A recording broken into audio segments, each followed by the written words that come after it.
Magandang araw mga kaibigan.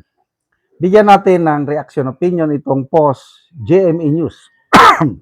Reaction ito, pahayag ni Auntie Claire Castro sa mga nambatikos, nanigaw, nambastos daw sa kanya ng mga Pinoy sa Canada. Sabi niya, hindi kailangang maging bastos.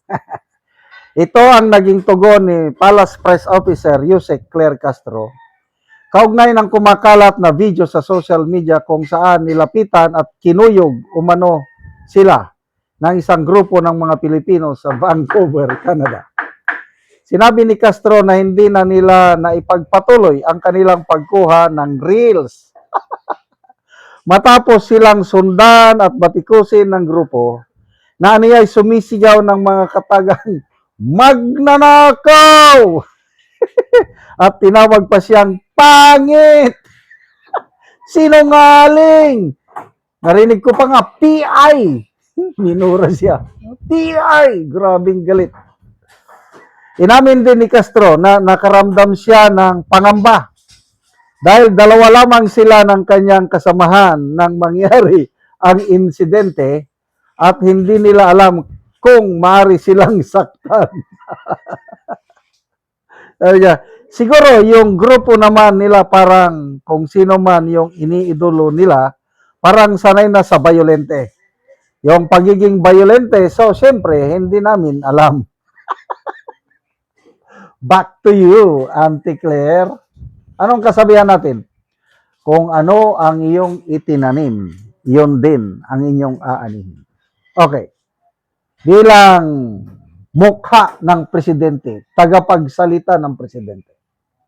Kung maganda pa ang ginagawa ng Pangulo, kung nararamdaman ng mga Pilipino ang taus-pusong pamamahala ng Pangulo,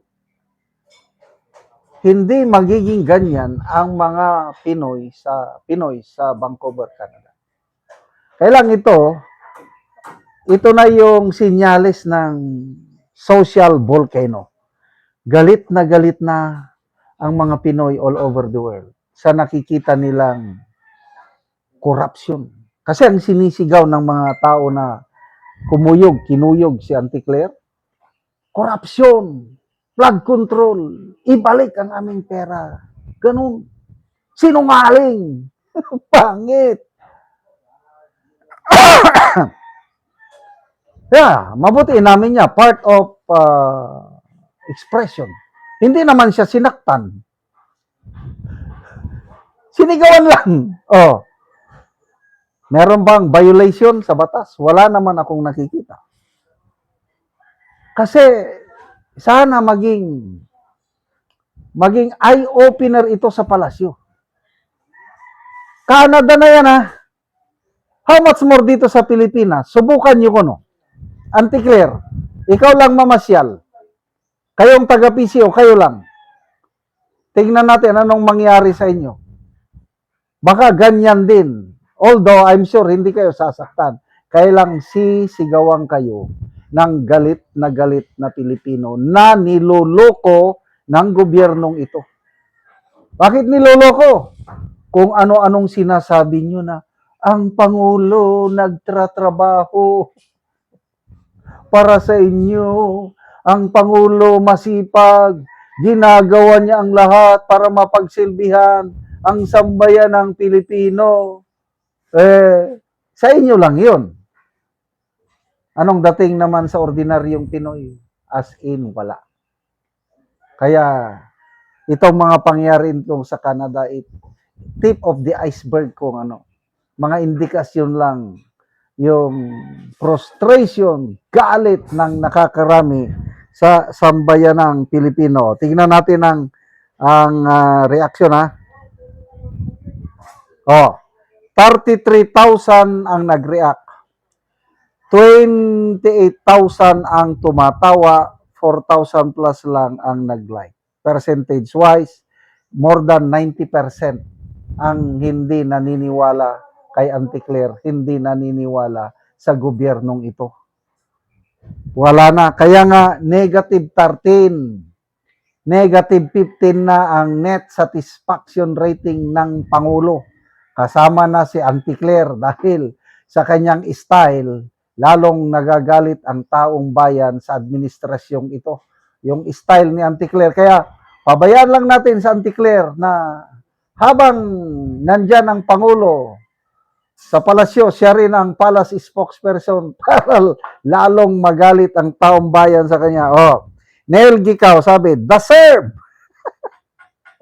Melanie Estacio, did it hit you so hard, auntie? Sakit di ay.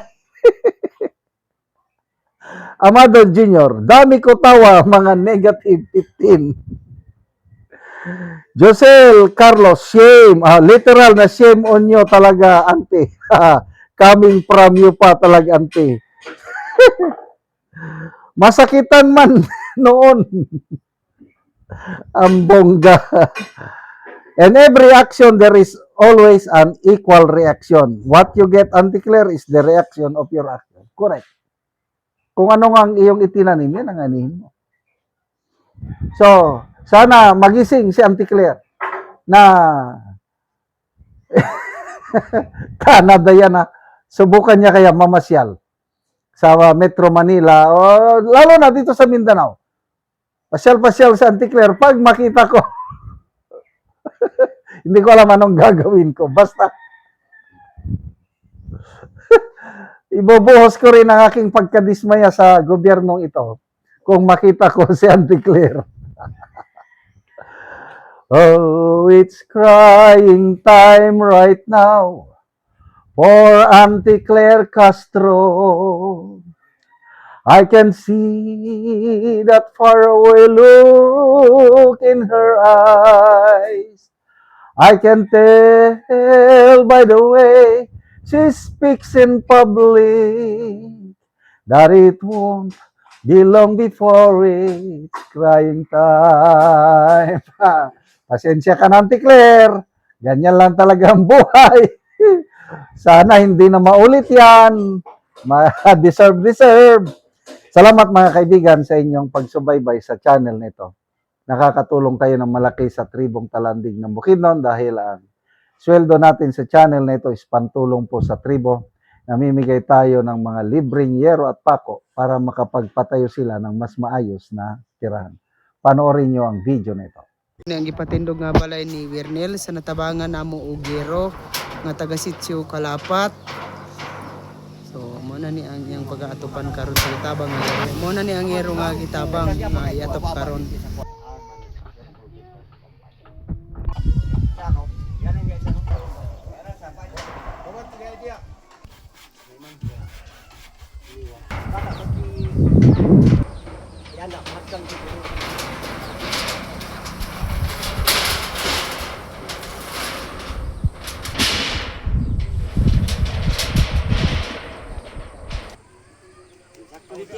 Bay? Ya pakasata.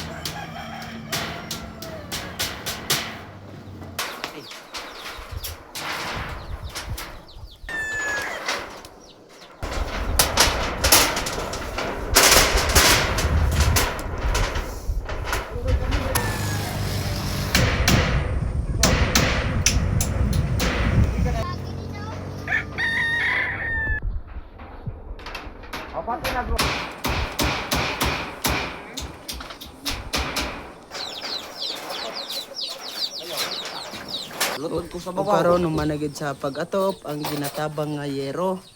Kita nato nga nakatop na gid sila. Mat sa Ginoo sa nagatag sa muogsin.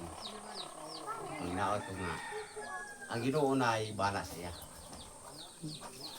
Ang hinaot ko nga ang nagtabang ani kung parayon pag ang tabang sa mga tao. Kay karon dagan pa yang matabang. So dagan pa nang inahanglan. Kay dagan pa kayo nang inangin. Oo. So pila ni ka bulan nga imong gipatindog nga balay bago pa naatupan? Sa nakabulan Isa na ka bulan. ay pag ginatupan. Mm. Wala tabang nga magatag ko pero pag hindi matupan kay wala pa buwan. Pag ito kay gutom ra tagkaon. So salamat kayo.